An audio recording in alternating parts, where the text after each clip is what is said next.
તમે ભાઈ ગાડીને ધક્કો મારતા તો જોયા છે, પ્લેનને ધક્કો મારતા જોયા છે? જોઈ લો આપણા ભારતની દિશા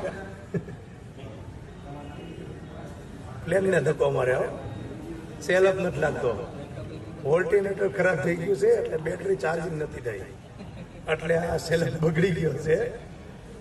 હવે આપણે અલ્તાફભાઈને મોકલવા પડશે આનો સેલઅપ રિપેર કરવા માટે.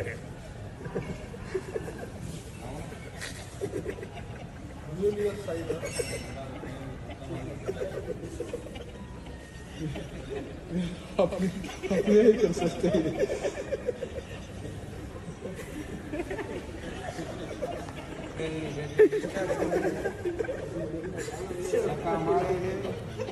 હજી સેલઅપ નથી લાગતો,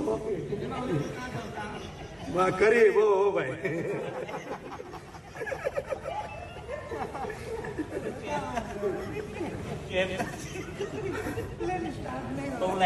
અલ્તાફભાઈ ક્રેન લઈને આવો ની જલ્દી, હજી સ્ટાર્ટ નથી થયો.